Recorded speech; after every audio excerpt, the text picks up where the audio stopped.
तो आज करने वाले हैं एक्सरसाइज 11.3 और इसके पहले की एक्सरसाइज 11.2 उसके सारे क्वेश्चंस कंप्लीट हो चुके हैं तुम्हारे। आई होप तुम्हें अच्छे से समझ में आ ही गया होगा। उसके बाद अब देखते हैं एक्सरसाइज 11.3 को। 11.3 में ज़्यादा लेंथी सवाल नहीं आने वाले हैं। जो लेंथी सवाल है ना, एक दो क्वेश्चन लेंथी हैं, उसके बाद सारे बहुत शॉर्ट और बहुत ईजी क्वेश्चंस आने वाले हैं। तुम्हें इसके पहले सारे फॉर्मूले याद होने चाहिए जो भी मैंने तुम्हें लिखवा रखे हैं, ठीक है। उसके बाद अब देखते हैं पहला क्वेश्चन क्या पूछा गया है कि दो घनाभाकार डिब्बे। क्वेश्चन को यहाँ से समझना है। घनाभाकार डिब्बे मतलब ये वाला भी तुम्हें घन की तरह सॉल्व करना है और ये वाला भी तुम्हें घन की तरह सॉल्व करना है, घनाभ की तरह। ये भी घनाभ और ये भी घनाभ। तो घनाभाकार डिब्बे दिए हैं जैसा कि संलग्न आकृति में दर्शाया गया है। तो इसकी भुजाएं तीनों बराबर सोच करके ये मत सोचना कि यहाँ पर ये घन है, ठीक है। तुम्हें ऑलरेडी कह दिया गया है कि ये घनाभाकार डिब्बे हैं, तो दोनों को घनाभ मान करके हल करना है, ठीक है। कैसे करेंगे वो भी समझा दूंगा मैं तुम्हें। किस डिब्बे को बनाने के लिए कम सामग्री की आवश्यकता होगी।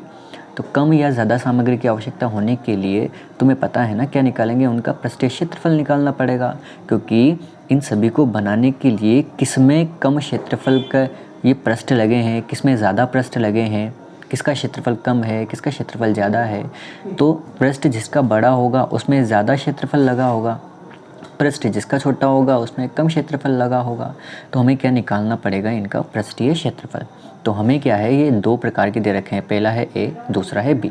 तो पहले हम हल करते हैं ए वाले के लिए। ए वाले के लिए हमें क्या दिया है, पहले घनाभाकार डिब्बे की लंबाई L। तो L कितनी दी है हमें, इसकी लंबाई देखेंगे यहाँ से लेकर के यहाँ तक। तो ये लंबाई हमें कितनी दी है, 60 सेंटीमीटर। तो हमने लिख दिया 60 सेंटीमीटर। पहले घनाभाकार डिब्बे की चौड़ाई बराबर B। तो चौड़ाई है यहाँ से लेकर के ये यहाँ तक, ये चौड़ाई हमें कितनी दी है, 40 दी है। तो हमने लिख दिया इस घनाभाकार डिब्बे की चौड़ाई कितनी है, 40 है। इसकी ऊंचाई जब देखोगे ना, यहाँ से लेकर के ये वाली ऊंचाई, तो ये वाली ऊंचाई हमें कितनी दी है, 50 दी है। तो इस घनाभाकार डिब्बे की ऊंचाई कितनी हो जाएगी, 50 सेंटीमीटर हो जाएगी। सिंपल सा जो दिया था इस डायग्राम के अकॉर्डिंग हमने सब कुछ लिख दिया। लिखने के बाद हमें निकालना था इस डिब्बे का कुल पृष्ठीय क्षेत्रफल। अब कुल पृष्ठीय क्षेत्रफल का सूत्र तुम्हें याद होना चाहिए कि घनाभ का जो कुल पृष्ठीय क्षेत्रफल होता है वो क्या होता है, 2LB + BH + HL होता है। तो इन दोनों इस सूत्र को लिखना है और इसमें वैल्यू रखनी है, बस सिंपल सा। तो L की जगह पहले तो L की जगह क्या रख दिया, 60 रख दिया। फिर B की जगह क्या रख दिया, 40 रख दिया। जो हमें यहाँ पर वैल्यू लिखी थी ना LBH की, वो पुट करनी है तुम्हें इस वाली स्टेप में, ठीक है। कर दोगे इतना सा। करने के बाद पहले इन दोनों को मल्टीप्लाई किया तो वो हो गया 2400। इन दोनों को मल्टीप्लाई करोगे तो ये हो जाएगा 2000। इन दोनों को मल्टीप्लाई करोगे तो ये हो जाएगा 3000। फिर उसके बाद इन सबको ऐड करना है ब्रैकेट के अंदर वालों को। तो इन सबको ऐड करोगे तो ये हो जाएगा 7400। और इन दोनों को मल्टीप्लाई करोगे तो ये हो जाएगा 14800। मतलब यहाँ से इस वाले जो घनाभाकार डिब्बे था उसका संपूर्ण पृष्ठीय क्षेत्रफल तुम्हारा आ जाएगा कितना, 14800 सेंटीमीटर स्क्वायर। इसके बाद हमें निकालना है किसका, घन के डिब्बे का। मतलब ये वाला जो डिब्बा दिया है ना, ये भी निकालना तुम्हें घनाभ के डिब्बे से ही है, मतलब घनाभ के सूत्र से ही है, ठीक है। तो इसे भी निकालते हैं घनाभ के सूत्र से। अब हमें दिया क्या है वो देखते हैं। इसे रख देते हैं ऊपर। इसके बाद अब देखना दूसरा जो हल करना है, उसके लिए दूसरे घनाभाकार डिब्बे की लंबाई कितनी है, 50 है। हमने देखा यहाँ से यहाँ तक की लंबाई कितनी थी, 50 थी। इसकी चौड़ाई कितनी है, अच्छा चौड़ाई भी तो 50 ही है ना, तो हमने लिख दिया इसकी चौड़ाई कितनी है, 50 है। ये सब बिल्कुल ऐसा का ऐसा ही नोट कर लेना तुम अपने कॉपी में, ठीक है। इसके बाद ऊंचाई देखी हमने, तो ऊंचाई कितनी दी है हमें, ऊंचाई भी 50 दी है, तो हमने वो लिख लिया ऊंचाई भी कितनी है, 50 है। सूत्र वापस वही लगाया कि दूसरे घनाभाकार डिब्बे का कुल पृष्ठीय क्षेत्रफल, सूत्र वही लगाया है, जो घनाभ का सूत्र लगता है वही वापस लगा दिया। लगाने के बाद इस स्टेप में सभी की जगह कितना है, 50-50 है, क्योंकि तीनों की वैल्यू 50 है ना, तो सभी की जगह 50-50 रख दिया। 50-50 रख करके इन दोनों को मल्टीप्लाई करोगे तो 2500 हो जाएगा। इनको भी करोगे तो ये भी हो जाएगा, इनको भी करोगे तो ये भी हो जाएगा। उसके बाद इन सबको ऐड करना है तो वो हो जाएगा 7500। और इन दोनों को मल्टीप्लाई करोगे तो ये हो जाएगा 15000। और यहाँ से हमें क्या पता चल रहा है कि घनाभाकार डिब्बा जो कौन सा के पूछा था हमसे कि किसमें कम सामग्री लगेगी। तो हमने देखा कि जो यहाँ था ना पहला वाला, उसमें 14800 सेंटीमीटर स्क्वायर लगा है और इसमें 15000 सेंटीमीटर स्क्वायर लगा है। तो कम किसमें था, इस घनाभ वाले पहले वाले में। तो हमने लिख दिया कि पहले घनाभाकार डिब्बे को बनाने के लिए कम सामग्री की आवश्यकता होगी। यहाँ हो जाएगा तुम्हारा क्वेश्चन नंबर 1 कंप्लीट। ठीक है, इस प्रकार बहुत ही आसानी से सारे क्वेश्चन समझते जाओ और आगे आगे देखते हैं किस प्रकार के क्वेश्चंस आने वाले हैं तुम्हारे लिए। ये है सेकंड क्वेश्चन, इसको समझते हैं अब, है ना। सेकंड क्वेश्चन में क्या दिया है समझना। 80 centimetre multiply by 48 centimetre multiply by 24 centimetre माप वाले एक सूटकेस को तिरपाल के कपड़े से ढकना है। एक सूटकेस को तिरपाल के कपड़े से ढकना है। ऐसे 100 सूटकेसों को ढकने के लिए 96 सेंटीमीटर चौड़ाई वाले कितने मीटर तिरपाल की आवश्यकता होगी। कितने सूटकेस? 100 सूटकेस। यहाँ पर तीनों माप जो दे रखी है ना हमें, वो तीनों अलग अलग हैं।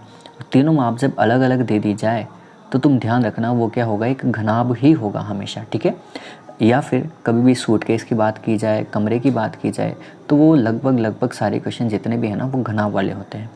लेकिन यहाँ पर तीनों माप अलग अलग है तो एक किस प्रकार का है, घनाभ के आकार का है। मतलब कुछ इस प्रकार एक सूटकेस होने वाला है तुम्हारा। लेकिन ऐसे कितने सूटकेस हैं? 100 सूटकेस। तो ऐसे 100 सूटकेस एक साथ रखे हुए हैं उन्होंने। ठीक है, ऐसे रख दिए एक साथ। अब 100 सूटकेस रखने के बाद क्या कराया उन्होंने, ये मान लिया ये 100 सूटकेस हो चुके हैं। 100 सूटकेस रखने के बाद उसको तिरपाल के कपड़े से ढकना है। मतलब इसके ऊपर क्या करना है, हमें एक तिरपाल लगाना है।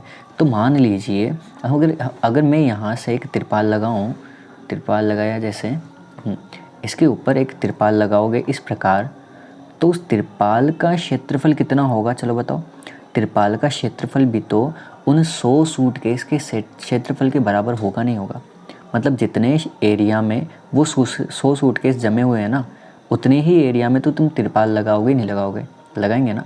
मतलब जो तिरपाल का क्षेत्रफल है वो 100 सूटकेस के क्षेत्रफल के बराबर होगा नहीं होगा, होगा ना। इस प्रकार अब करते हैं इस क्वेश्चन को। ठीक है, पहले तो हमें क्या पता है, सूटकेस की लंबाई। मतलब ये एक लंबाई है, एक चौड़ाई है, एक ऊंचाई है। तो लंबाई लिख ली 80, सूटकेस की चौड़ाई लिख ली 48, सूटकेस की ऊंचाई लिख ली कितनी, 24। यहाँ से तो हो गई लंबाई, चौड़ाई और ऊंचाई। सूटकेस का कुल पृष्ठीय क्षेत्रफल हमें निकालना है तो 2LB + BH + HL लगाया, क्योंकि तीनों की जो माप है वो अलग अलग दी है तुम्हें, तो अलग अलग दे रखी है, इसलिए सूत्र कौन सा लगाया, घनाभ के पृष्ठीय क्षेत्रफल वाला। ये सूत्र लगाने के बाद तीनों की वैल्यू रखी, L, B और H की, तीनों की वैल्यू यहाँ पर रखी। इन दोनों को मल्टीप्लाई करोगे तो 3840 आएगा। इन दोनों को मल्टीप्लाई करोगे तो 1152 आएगा। इन दोनों को मल्टीप्लाई करोगे तो वो 1920 आएगा। इन तीनों को ऐड करोगे फिर तो वो आ जाएगा 6912, और इन दोनों को मल्टीप्लाई करोगे तो वो आ जाएगा 13824 सेंटीमीटर स्क्वायर। ये तो आ गया एक सूटकेस का क्षेत्रफल जो था ना, एक सूटकेस का, ध्यान रखना, एक सूटकेस का क्षेत्रफल तुम्हारे पास आ चुका है। इसके बाद देखना क्या करेंगे, समझना थोड़ा सा। एक सूटकेस का क्षेत्रफल तो आ चुका है हमारे पास, और उसके बाद अब ये जो क्वेश्चन में कहा था कि तिरपाल का क्षेत्रफल जो है ना वो बराबर है सूटकेस के कुल पृष्ठीय क्षेत्रफल के। तो तिरपाल का क्षेत्रफल जो है, तिरपाल कैसा, ऐसा, इसमें एक तरफ चौड़ाई होगी एक तरफ लंबाई होगी। तो ये तिरपाल का जो क्षेत्रफल है वो लंबाई इंटू चौड़ाई से तो निकलेगा ना। तो इस तिरपाल के क्षेत्रफल की जगह हमने लिख दिया लंबाई इंटू चौड़ाई, जो बराबर किसके होगा, सूटकेस के क्षेत्रफल के। तो सूटकेस का क्षेत्रफल बराबर कर दिया हमने इधर वाले के। ठीक है, बराबर करने के बाद यहाँ पर हमें चौड़ाई दी थी क्वेश्चन में 96, तो इस चौड़ाई को लेकर के गए इधर ट्रांसफ़र करके, तो ये बराबर हो जाएगा डिवाइड में। ठीक है, और इसे डिवाइड करोगे तो ये आ जाएगा 144 सेंटीमीटर की लंबाई। तो लंबाई कितनी आ गई, यहाँ से लंबाई आ जाएगी 144 सेंटीमीटर। लेकिन हमें ऐसे कितने सूटकेस ढकने हैं, 100 सूटकेस। तो 100 सूटकेस के लिए तिरपाल की आवश्यकता कितनी हो जाएगी, इस लंबाई को मल्टीप्लाई कर देंगे किससे, 100 से, तो ये आ जाएगा 14400 सेंटीमीटर। लेकिन हमें आंसर सेंटीमीटर में नहीं देना, हमें देना है मीटर में, इसलिए यहाँ डिवाइड किया 100 का डिवाइड करोगे तो ये वापस हो जाएगा 144 मीटर। मतलब 100 सूटकेस को ढकने के लिए कितने मीटर तिरपाल की आवश्यकता होगी, 144 मीटर तिरपाल कपड़े की आवश्यकता होगी। ये था क्वेश्चन नंबर 2। अब करते हैं क्वेश्चन नंबर 3 को। इसे बिल्कुल तुम ऐसा का ऐसा ही नोट कर लेना, ऊपर कुछ भी नहीं दिया और इतना सा नोट करना है तुम्हें। ठीक है, अब करते हैं क्वेश्चन नंबर 3। क्वेश्चन नंबर 3 ध्यान से पढ़ना, बहुत सिंपल क्वेश्चन है, छोटा सा। एक ऐसे घन की भुजा ज्ञात कीजिए जिसका पृष्ठीय क्षेत्रफल 600 सेंटीमीटर स्क्वायर है। मतलब हमें क्या दिया है, घन का पृष्ठीय क्षेत्रफल तुम्हें दिया है। तो हमने लिख दिया डायरेक्ट, घन का पृष्ठीय क्षेत्रफल बराबर कितना दिया है, 600 सेंटीमीटर स्क्वायर दिया है। घन का पृष्ठीय क्षेत्रफल का सूत्र हमें पता है, तो उसकी जगह सूत्र लिख दिया 6L स्क्वायर या 6A स्क्वायर जिसे कहते हो, मतलब 6 इंटू भुजा स्क्वायर। तो वो रख दिया यहाँ पर बराबर किसके है, 600 के। ये 6 इधर मल्टीप्लाई में है L स्क्वायर के, तो इधर जाएगा तो डिवाइड में जाएगा, और 600 के डिवाइड में 6 करोगे तो कितना बचेगा तुम्हारा, 100 बचेगा। ये इधर स्क्वायर लग रहा है, इधर जाएगा स्क्वायर जो है इधर जाएगा बराबर के, तो वो स्क्वायर रूट में जाएगा, और 100 का वर्गमूल निकालोगे तो L का मान कितना आएगा तुम्हारा, 10 सेंटीमीटर आएगा। मतलब घन की भुजा कितनी आ जाएगी, 10 सेंटीमीटर। बहुत ही छोटा सा क्वेश्चन था, बहुत आसान क्वेश्चन है, और इसे करके देखना, ठीक है। अगला क्वेश्चन करते हैं। चौथा क्वेश्चन क्या दिया है, ध्यान से समझते हैं। इसे नीचे ले आते हैं। अगले क्वेश्चन में क्या दिया कि रुखसार 1 मीटर 2 मीटर इंटू 1.5 मीटर माप वाली एक पेटी को बाहर से पेंट किया।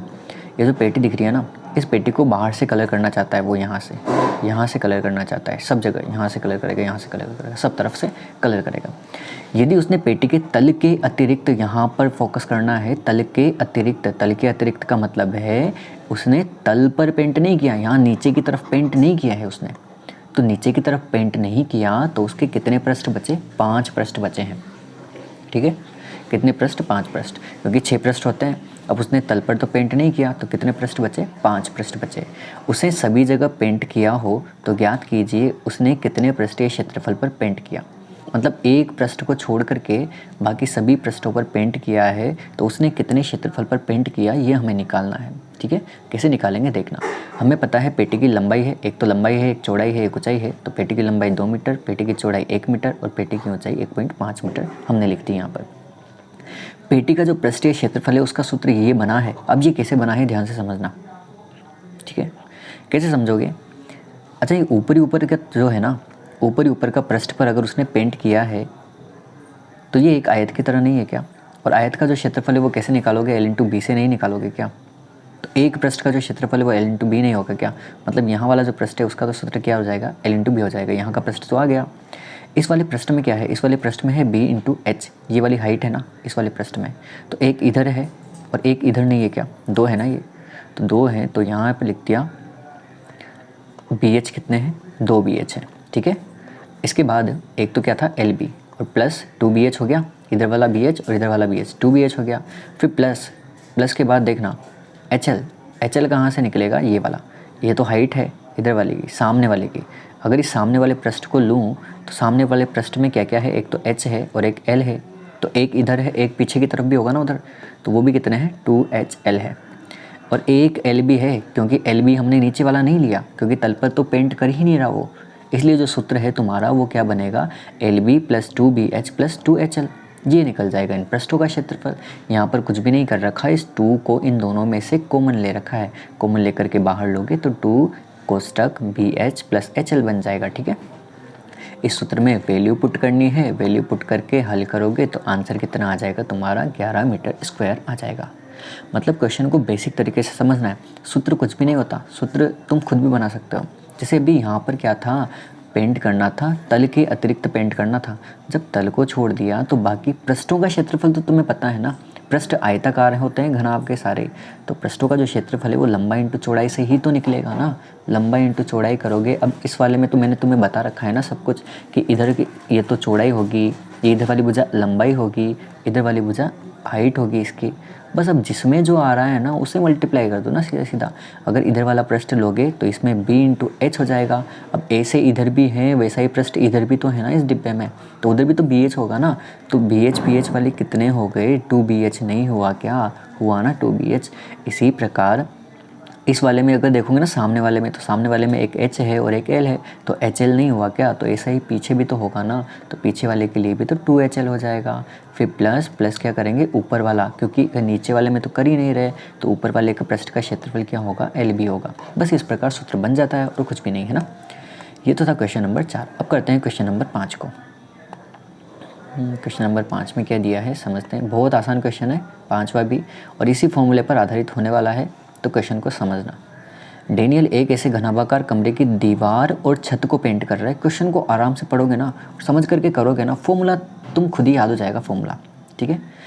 दीवार और छत को पेंट कर रहा है। अब दीवार में 4 पृष्ठ, और छत में 1 पृष्ठ। कुल कितने पृष्ठ हुए? 5 पृष्ठ हो गए। पाँचों पृष्ठों पर ही वापस पेंट करना है, तो पाँचों पृष्ठों का क्षेत्रफल का सूत्र वापस वही लगेगा जो अभी चौथे क्वेश्चन में लगा था। पेंट कर रहा है जिसकी लंबाई, चौड़ाई और ऊंचाई तुम्हें दे रखी है। पेंट की प्रत्येक केन की सहायता से 100 मीटर स्क्वायर क्षेत्रफल को पेंट किया जा सकता है। मतलब एक केन से तुम कितना क्षेत्रफल पर पेंट कर सकते हो? 100 मीटर स्क्वायर पर। तो उस कमरे के लिए उस पेंट की कितनी केनों की आवश्यकता होगी? मतलब केनों की संख्या तुमसे पूछी गई है। अब क्या किया था मैंने, तुम्हें एक संख्या वाला सूत्र बता रखा है। मतलब अगर संख्या ज्ञात करनी है तो कुल बट्टे क्या कर दोगे? एक वस्तु का, कुल बटे एक वस्तु। अब वो चाहे कुछ भी हो, कुल में कुल पृष्ठीय क्षेत्रफल हो जाए, चाहे कुल आयतन हो जाए, कुछ भी हो जाए, मतलब कुल बटे एक वस्तु करना है तुम्हें हमेशा, ठीक है। वो सूत्र मैंने तुम्हें समझा रखा है अच्छे से, वही सूत्र इसमें यूज़ होने वाला है। उसके लिए पहले तो हमें क्या चाहिए? पेंट की प्रत्येक केन से पेंट का क्षेत्रफल, तो वो तो हमें दिया है कितना? 100। और क्या चाहिए हमें? कुल पृष्ठीय क्षेत्रफल चाहिए। अब ये चाहिए संख्या निकालने के लिए, ये चाहिए, ये तो दिया है, और कुल पृष्ठीय क्षेत्रफल चाहिए ना, तो वो तो हमें निकालना पड़ेगा, ठीक है। तो वो निकालते हैं अब यहाँ से कुल पृष्ठीय क्षेत्रफल। अब कुल पृष्ठीय क्षेत्रफल कैसे निकालेंगे? कमरे की लंबाई तुम्हें दी है, कमरे की चौड़ाई तुम्हें दी है, कमरे की ऊंचाई तुम्हें दी है, ये सब दिया है। तो कमरे का पेंट के लिए कुल क्षेत्रफल कितना हो जाएगा? अभी मैंने क्वेश्चन समझाया था, इस कमरे को कहाँ से पेंट करना है? कमरे को केवल फर्श से पेंट नहीं करना, नीचे की तरफ से, ये वाला फर्श पेंट नहीं करना। तो ये वाला जब छोड़ दोगे, जैसा भी तो अभी उसमें किया था ना चौथे क्वेश्चन में, बिल्कुल सेम फॉर्मूला लग रहा है इसमें भी। तो चाहो तो तुम फॉर्मूले को याद कर लो कि अगर कभी भी तल को छोड़ने की बात की जाए एक घनाभ में से, तो ये वाला सूत्र तुम्हें लगाना है। ये सूत्र लगा करके इसे हल करोगे तो यहाँ से आंसर आ जाएगा 500 मीटर स्क्वायर। और ये क्या आ जाएगा? कमरे का पेंट के लिए कुल क्षेत्रफल आ जाएगा। कुल क्षेत्रफल आने के बाद हमें निकालनी थी केनों की संख्या। केनों की संख्या के लिए क्या किया? इस कुल क्षेत्रफल में भाग दिया एक केन के क्षेत्रफल का। तो कुल था 500 और बटे एक केन का क्षेत्रफल था 100, तो 500 बटे 100 किया तो कितना आ जाएगा? 5 केन आ जाएगा, ठीक है। ये था 5वां क्वेश्चन। बहुत आसान तरीके से चल रहा है, आराम से नोट करते जाओ और समझ करके इसे नोट करना है, ठीक है। ये तो हो गया क्वेश्चन नंबर 5। अब करते हैं क्वेश्चन नंबर 6। क्वेश्चन नंबर 6 बहुत ही आसान क्वेश्चन है, ठीक है, इसे भी निपटाते हैं।